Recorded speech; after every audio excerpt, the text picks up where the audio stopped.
Friends, आप सभी का मेरे YouTube channel easy clear exam में स्वागत है। फ्रेंड्स, आज के इस वीडियो में हम सामान्य विज्ञान के 100 सबसे महत्वपूर्ण प्रश्नों को हल करने वाले हैं, जो कि आगामी परीक्षाओं के लिए बहुत ही महत्वपूर्ण होंगे। तो फ्रेंड्स, अभी तक यदि आपने मेरे यूट्यूब चैनल को सब्सक्राइब नहीं किया है तो इसको सब्सक्राइब कर लीजिए, ताकि आपको ऐसे ही जीके के जो वीडियो हैं आपको नोटिफिकेशन के जरिए प्राप्त होते रहें। तो फ्रेंड्स, बिना किसी देरी के शुरू करते हैं वीडियो को। और पहला प्रश्न है कार्बन डेटिंग विधि से किसकी आयु निर्धारित की जाती है। तो फ्रेंड्स, कार्बन डेटिंग विधि से जीवाश्मों की आयु को निर्धारित किया जाता है। अगला प्रश्न नंबर 2 है विटामिन ए की कमी से मानव शरीर में कौन सा रोग होता है।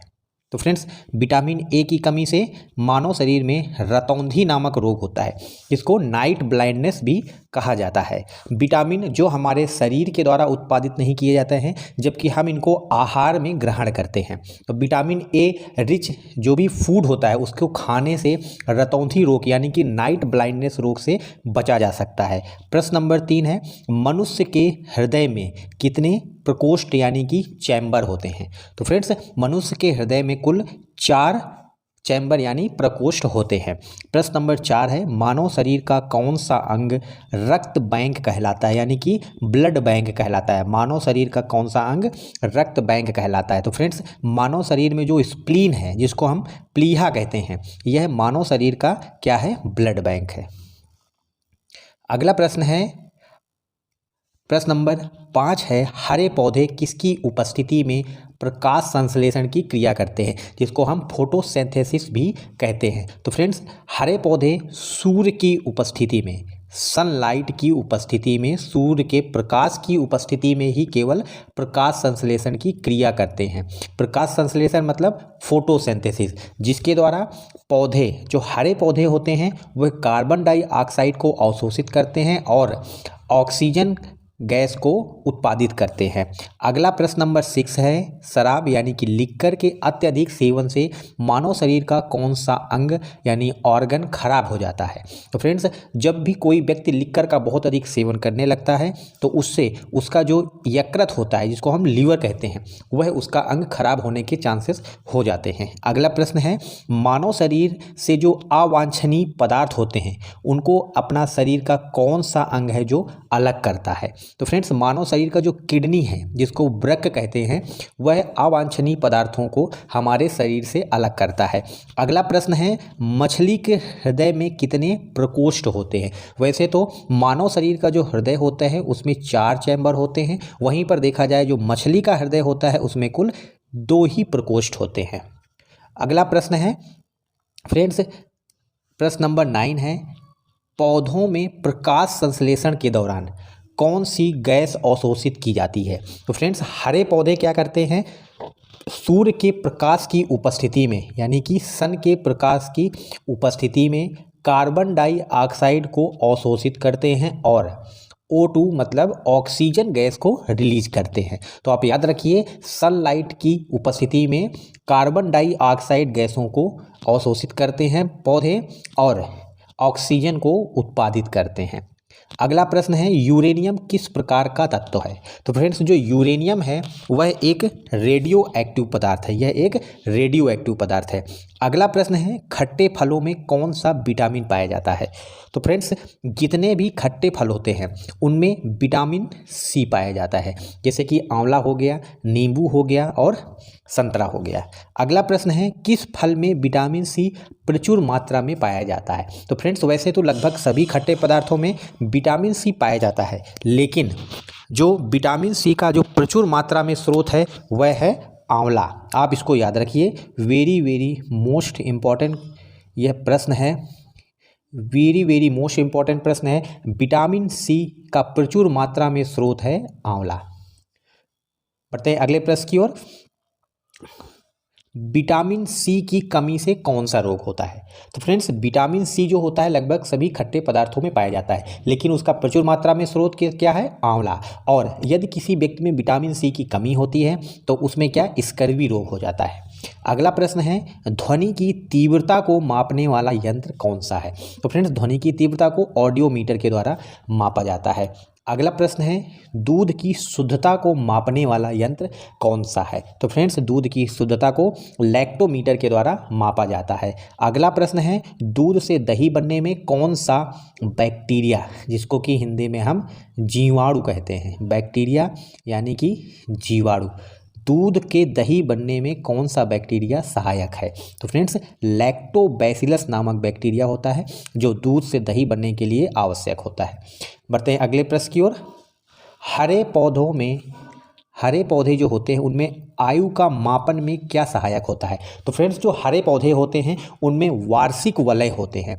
इस आधार पर इन्हीं वार्षिक वलयों की गिनती करके हम हरे पौधों की आयु को माप सकते हैं। अगला प्रश्न है मस्तिष्क का सबसे बड़ा भाग कौन सा होता है? तो फ्रेंड्स मस्तिष्क का जो सबसे बड़ा भाग है वह है सेरेब्रम।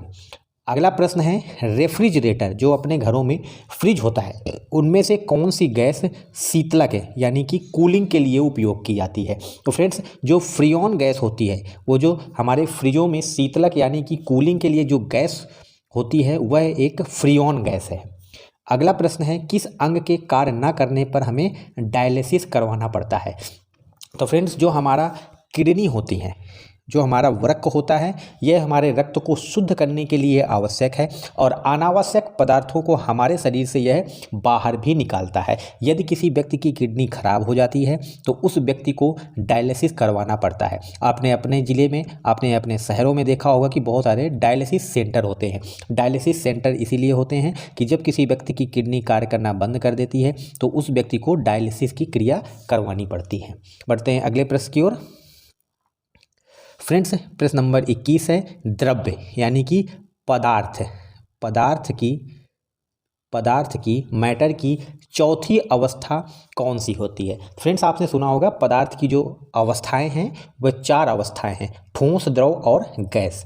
आपने चौथा बहुत ही कम सुना होगा और वह चौथी अवस्था है प्लाज्मा। आप इसको याद रखिए, एग्जाम्स में बहुत ही बार पूछा गया है, वेरी वेरी इंपॉर्टेंट क्वेश्चन है क्योंकि बहुत ही कम लोगों को यह पता होता है। अगला प्रश्न है मानव का जो रक्त है वह एसिडिक होता है या फिर क्षारीय होता है? तो फ्रेंड्स मानव का जो रुधिर होता है, जो हमारा ब्लड होता है, जो हमारा खून होता है वह क्षारीय होता है। और अगला प्रश्न है मानव रक्त का पीएच मान कितना होता है? तो फ्रेंड्स हमारा जो रक्त है वह क्षारीय होता है और इसका जो पीएच मान है वह 7.4 होता है।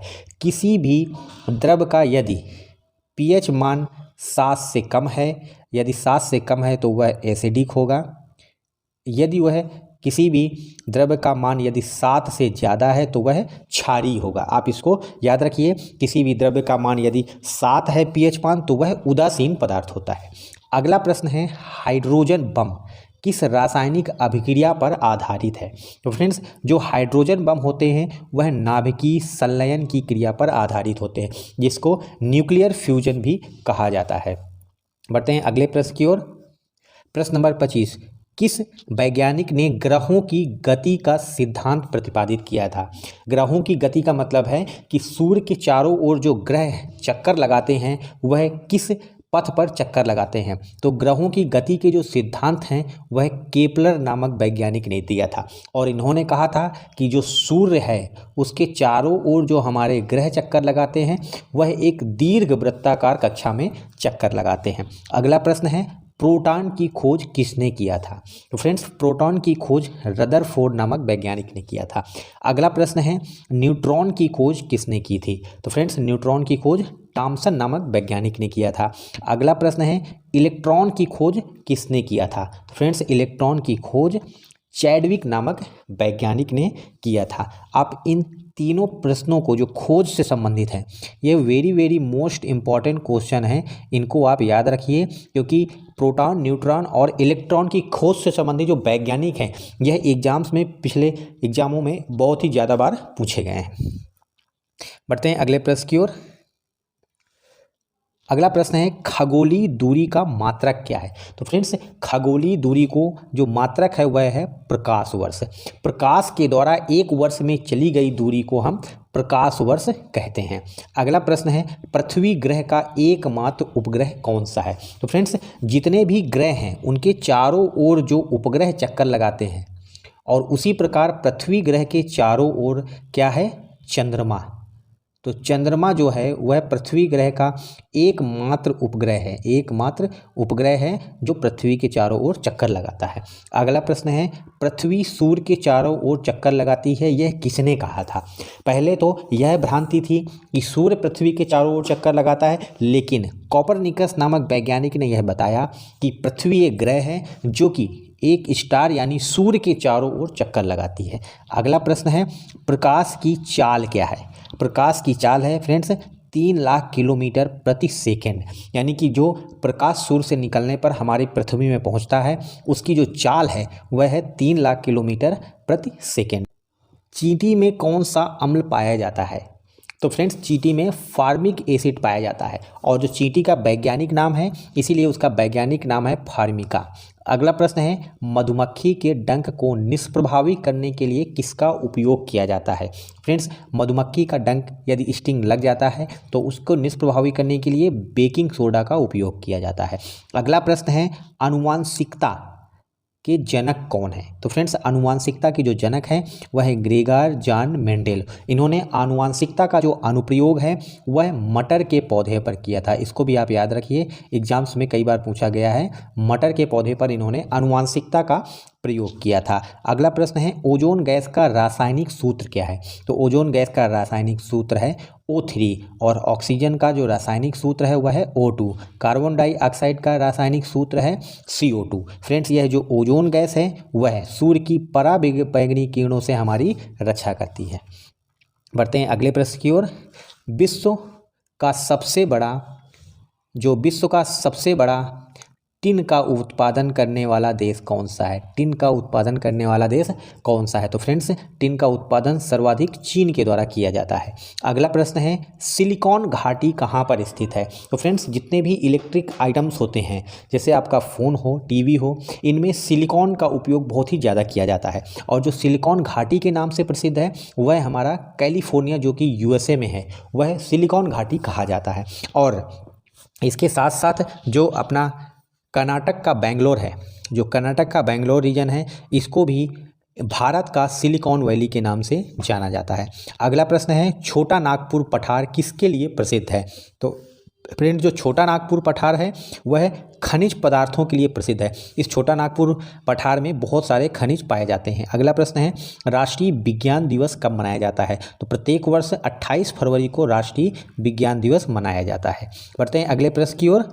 अगला प्रश्न है फ्रेंड्स राष्ट्रीय विज्ञान दिवस किस उपलक्ष्य में मनाया जाता है। तो फ्रेंड्स राष्ट्रीय विज्ञान दिवस 28 फरवरी को प्रत्येक वर्ष मनाया जाता है, 28 फरवरी को। और डॉक्टर CV रमन थे जिन्होंने इस दिन ही रमन प्रभाव की खोज किया था और इनको भौतिकी का नोबेल पुरस्कार भी प्रदान किया गया था। अगला प्रश्न है विज्ञान की किस शाखा में शैवालों का अध्ययन किया जाता है।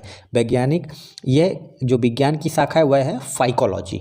अगला प्रश्न है विटामिन की खोज किसने किया था। फ्रेंड्स हमारे जो मनुष्य के शरीर के विकास के लिए विटामिन बहुत ही महत्वपूर्ण होते हैं और मनुष्य के शरीर में विभिन्न विटामिन की कमी से बहुत सारे रोग भी होते हैं और इस विटामिन की खोज किसने किया था, कोफंक नामक वैज्ञानिक ने किया था। अगला प्रश्न है कोबाल्ट किस विटामिन में पाया जाता है। तो फ्रेंड्स कोबाल्ट विटामिन B12 में पाया जाता है। अगला प्रश्न है फ्रेंड्स आयोडीन की कमी से कौन सा रोग होता है। आयोडीन की कमी से कौन सा रोग होता है। तो आयोडीन की कमी से गलकंड नामक रोग होता है जिसको ग्वाइटर भी कहा जाता है। अगला प्रश्न है मेनिंजाइटिस रोग शरीर में कौन सा अंग को प्रभावित करता है। तो फ्रेंड्स जो मेनिंजाइटिस रोग होता है वह मस्तिष्क का रोग है। अगला प्रश्न है मानव शरीर में रुधिर न जमने का क्या कारण है। तो फ्रेंड्स मानव के शरीर में जो रुधिर है शरीर के अंदर जो बहता है वह जमता इसलिए नहीं है क्योंकि मनुष्य के शरीर में हिपैरिन नामक पदार्थ होता है जो इसको जमने से रोकता है। अगला प्रश्न है हाइपोग्लाइसेमिया रोग शरीर में किसकी कमी के कारण होता है। तो फ्रेंड्स यदि मानव शरीर में ग्लूकोज की मात्रा कम हो जाती है तो हाइपोग्लाइसेमिया रोग हो जाता है। यहीं पर मनुष्य के शरीर में यदि ग्लूकोज की मात्रा अधिक हो जाती है तो हाइपरग्लाइसीमिया हो जाता है, जिसको मधुमेह भी कहा जाता है, जिसको आम भाषा में शुगर कहा जाता है, यानी कि शुगर की मात्रा ज़्यादा हो जाती है शरीर में, और हिंदी में मधुमेह कहते हैं और इंग्लिश में इसको हम डायबिटीज़ भी कहते हैं। बढ़ते हैं अगले प्रश्न की ओर। मानव शरीर में शर्करा का नियंत्रण, यानी कि मानव शरीर में जो ग्लूकोज है उसका नियंत्रण कौन सा हार्मोन करता है? तो फ्रेंड्स हमारे शरीर में इंसुलिन जो पाया जाता है, इंसुलिन हार्मोन, ये मनुष्य के शरीर में शर्करा का नियंत्रण करता है।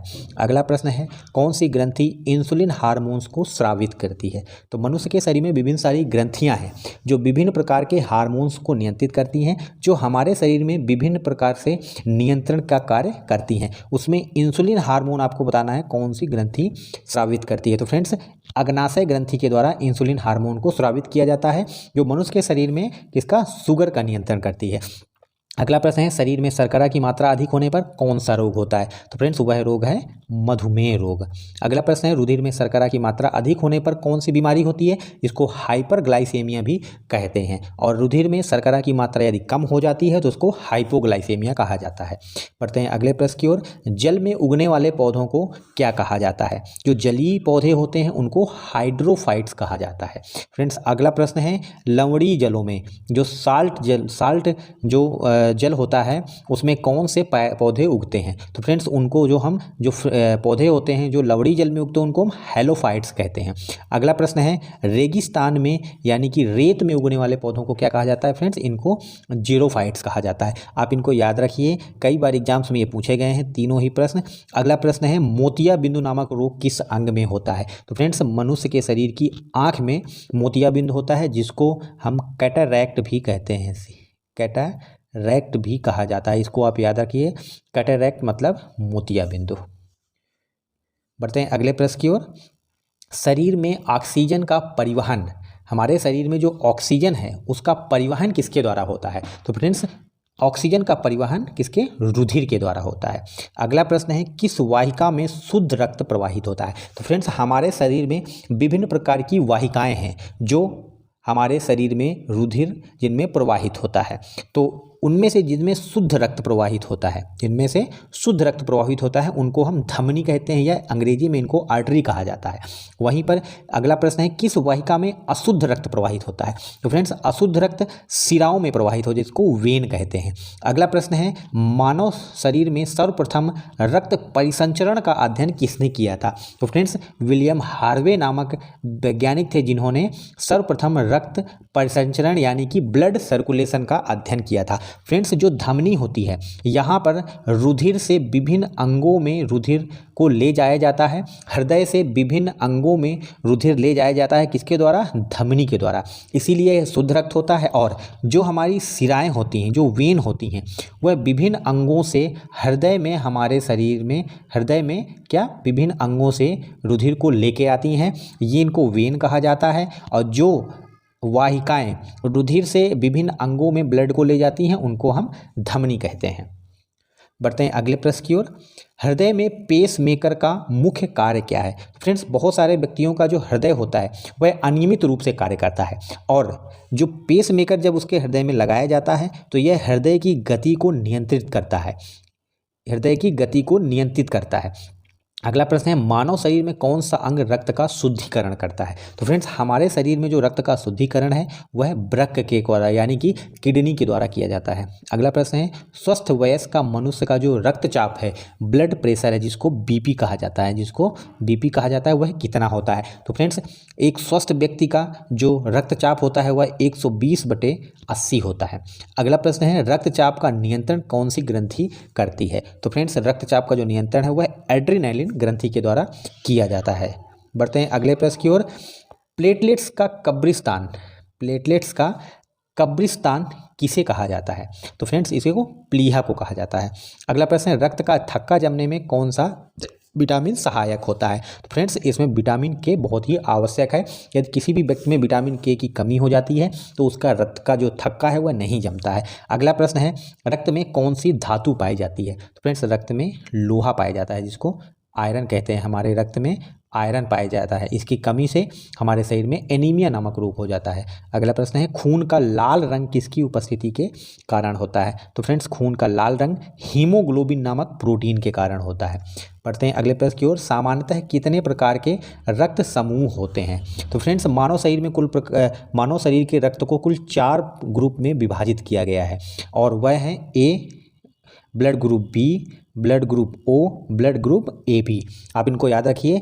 मनुष्य के शरीर में जो रक्त होता है उसको कुल 4 प्रकार में डिवाइड किया गया है, 4 प्रकार में A B O and A B. अगला प्रश्न है सर्वग्राही रक्त समूह कौन सा होता है? तो फ्रेंड्स जिस भी व्यक्ति का ब्लड ग्रुप ए बी होता है वह किसी भी व्यक्ति यानी ए ग्रुप वाले व्यक्ति से या बी ग्रुप वाले व्यक्ति से या ओ वाले से, सभी से वह ब्लड को ले सकता है। अगला प्रश्न है सर्वदाता रक्त समूह कौन सा होता है? तो फ्रेंड्स जो ओ रक्त समूह यानी ओ ब्लड ग्रुप वाला व्यक्ति होता है वह किसी भी व्यक्ति को ब्लड अपना दे सकता है। अगला प्रश्न है शरीर में आयरन की कमी से कौन सा रोग होता है? फ्रेंड्स मानव शरीर में एनीमिया रोग होता है आयरन की कमी से। बढ़ते हैं अगले प्रश्न की ओर। प्रथम महिला वैज्ञानिक जिन्हें नोबेल पुरस्कार से सम्मानित किया गया था? तो फ्रेंड्स प्रथम महिला वह वैज्ञानिक हैं मैडम क्यूरी, जिन्हें भौतिकी के लिए नोबेल पुरस्कार से सम्मानित किया गया था। किसमें? भौतिकी के क्षेत्र में। कुछ और महत्वपूर्ण तथ्यों को देखेंगे फ्रेंड्स। 1867 में रेडियम और पोलोनियम नामक तत्वों की इन्होंने खोज किया था और इन्होंने क्या रेडियोधर्मिता का सिद्धांत या थ्योरी ऑफ रेडियो एक्टिविटी, इसका भी सिद्धांत मैडम क्यूरी ने दिया था। 1903 में इनको भौतिकी का नोबेल पुरस्कार दिया गया। उसके बाद में इनको 1911 में रसायन का भी नोबेल पुरस्कार दिया गया और उसका कारण था रेडियम का इन्होंने शुद्धिकरण किया था। अगला भी विज्ञान की 2 शाखाओं में इनको नोबेल पुरस्कार से सम्मानित किया गया और यह पहली और एकमात्र महिला है जिनको विज्ञान की 2 शाखाओं में नोबेल पुरस्कार से सम्मानित किया गया। विश्व का सर्वोच्च पुरस्कार होता है नोबेल पुरस्कार। बढ़ते हैं अगले प्रश्न की ओर। उत्प्लावन का सिद्धांत किसने दिया था? तो फ्रेंड्स उत्प्लावन का जो सिद्धांत है द थ्योरी ऑफ बुओयेंसी, उसको आर्किमिडीज ने दिया था। आर्किमिडीज का सिद्धांत जो उत्प्लावन का सिद्धांत यह कहता है कि जब कोई भी वस्तु पानी पर छोड़ी जाती है, यदि वह वस्तु अपने भार के बराबर पानी को हटा देती है तो वह उसमें तैरती रहती है। यही आर्किमिडीज का सिद्धांत कहता है। अगला प्रश्न है विज्ञान की किस शाखा में जानवरों के व्यवहार का अध्ययन किया जाता है? तो फ्रेंड्स विज्ञान की शाखा है इथोलॉजी, जिसमें जानवरों के व्यवहारों का अध्ययन किया जाता है। अगला प्रश्न है समुद्र का जल नीला क्यों दिखाई देता है? आपने देखा होगा समुद्र का जल नीला दिखाई पड़ता है। फ्रेंड्स यह जो समुद्र के जल होते हैं उनके कणों द्वारा जो प्रकाश का प्रकीर्णन होता है उसकी वजह से ही जो समुद्र का जल है नीला दिखाई पड़ता है। जब सूर्य का प्रकाश समुद्र के जल के कणों पर गिरता है तो उससे प्रकाश का क्या हो जाता है? प्रकीर्णन हो जाता है, फैलाव हो जाता है। उसी वजह से समुद्र का जल नीला दिखाई पड़ता है। बढ़ते हैं अगले प्रश्न की ओर। स्फिग्नोमैनोमीटर यंत्र से क्या नापा जाता है? तो फ्रेंड्स मनुष्य के शरीर का जो हम बीपी मापते हैं, बीपी ब्लड प्रेशर, उसको जो रक्त दाब कहा जाता है, ब्लड प्रेशर, इसको नापने वाला जो यंत्र है स्फिग्नोमैनोमीटर होता है फ्रेंड्स। अगला प्रश्न है मनुष्य का हृदय 1 मिनट में कितनी बार स्पंदन करता है? यानी कि मनुष्य के हृदय की जो हार्ट बीट है, हृदय मतलब हार्ट बीट है, मनुष्य के हृदय की जो हार्ट बीट है वह 1 मिनट में कितनी बार होती है? फ्रेंड्स 1 मिनट में मनुष्य का हृदय 72 बार लगभग धड़कता है। अगला प्रश्न है किस तत्व को झूठा सोना कहा जाता है? फ्रेंड्स आयरन सल्फाइड को झूठा सोना कहा जाता है। अगला प्रश्न है हरे पौधों में प्रकाश संश्लेषण की इकाई क्या होती है? तो फ्रेंड्स जो हरे पौधे होते हैं वह सूर्य की उपस्थिति में कार्बन डाइऑक्साइड को ग्रहण करते हैं और ऑक्सीजन को उत्पादित करते हैं। लेकिन जो हरे पौधे के क्वांटासोम होते हैं उनमें यह प्रकाश संश्लेषण की क्रिया होती है। आप इसको याद रखिए, क्वांटासोम। बढ़ते हैं अगले प्रश्न की ओर। विटामिन ए का रासायनिक नाम क्या है? अगला प्रश्न है विटामिन ए का रासायनिक नाम क्या है? तो फ्रेंड्स जितनी भी विटामिन है, vitamin A, vitamin B, vitamin C, vitamin D, vitamin E और विटामिन के, इन सभी के आपको रासायनिक नाम जरूर याद होने चाहिए क्योंकि ये बार बार रिपीटेड तौर पे सामान्य विज्ञान से संबंधित क्वेश्चन जो प्रतियोगी परीक्षाओं में बनते हैं उनमें जरूर पूछे जाते हैं। तो फ्रेंड्स विटामिन ए का जो रासायनिक नाम है वह है रेटिनॉल। अगला प्रश्न है विटामिन सी का रासायनिक नाम क्या है? तो फ्रेंड्स विटामिन सी का रासायनिक नाम है एस्कॉर्बिक एसिड। अगला प्रश्न है विटामिन डी का रासायनिक नाम क्या है? तो फ्रेंड्स विटामिन डी का रासायनिक नाम है कैल्सीफेरॉल। अगला प्रश्न है विटामिन ई का रासायनिक नाम क्या है? तो फ्रेंड्स उसको नाम है टोकोफेरॉल। आप इन चारों जो विटामिन हैं इनके वैज्ञानिक नाम याद कर लीजिएगा, आपको एग्जाम्स में बहुत ही सहायता करेंगे। रेटिनॉल, एस्कॉर्बिक एसिड, कैल्सीफेरॉल और टोकोफेरॉल। बढ़ते हैं अगले प्रश्न की ओर। विटामिन ए की कमी से कौन सा रोग होता है? फ्रेंड्स विटामिन से जितनी भी हैं उनके रासायनिक नाम और उनसे होने वाले, उनकी कमी से होने वाले जो रोग हैं वह भी एग्जाम्स में कई बार पूछे गए हैं। Very very most important question है, इनको भी आप जरूर याद कर लीजिएगा। अगला प्रश्न है विटामिन बी की कमी से कौन सा रोग होता है? तो फ्रेंड्स विटामिन बी की कमी से बेरी नामक रोग होता है।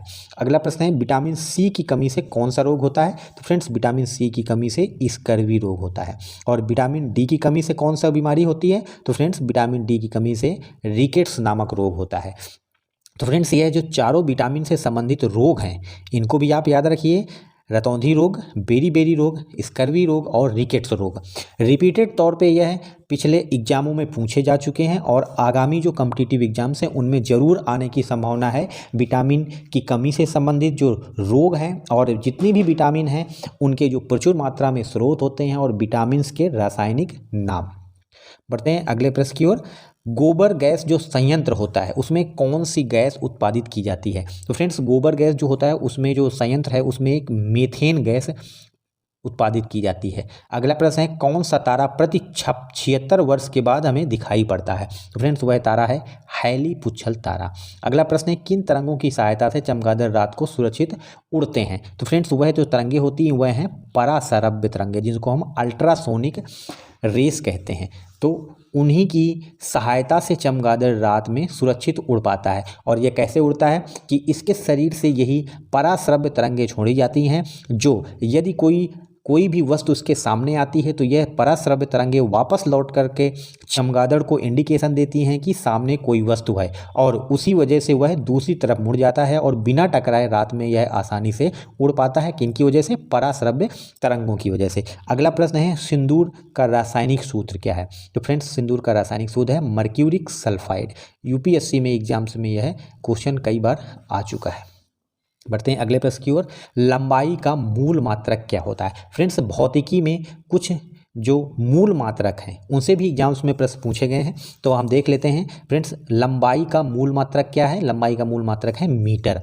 अगला प्रश्न है समय, टाइम का मूल मात्रक क्या है? सेकेंड। अगला प्रश्न है ताप का मूल मात्रक क्या है? केल्विन। अगला प्रश्न है द्रव्यमान का मूल मात्रक क्या है? किलोग्राम। इन चारों को आप याद रखिए, एग्जाम्स में कई बार पूछे गए हैं फ्रेंड्स। अगला प्रश्न है ज्योति तीव्रता का मूल मात्रक क्या है? कैंडेला। अगला प्रश्न है कोण का मूल मात्रक क्या है? रेडियन। फ्रेंड्स बल का मूल मात्रक क्या है? न्यूटन। अगला प्रश्न है कार्य का मात्रक क्या है? Friends joule. तो फ्रेंड्स आप सभी को यदि यह वीडियो पसंद आया हो तो इस वीडियो को लाइक करें, सब्सक्राइब करें और शेयर करें। फ्रेंड्स आप यदि सब्सक्राइब करते हैं मेरे यूट्यूब चैनल को तो आपको जो जीके के वीडियो हैं, स्पेशली यह सामान्य विज्ञान से संबंधित जितने भी वीडियो हैं वह नोटिफिकेशन के जरिए प्राप्त हो जाएंगे और आपको आगामी परीक्षाओं के लिए बहुत ही महत्वपूर्ण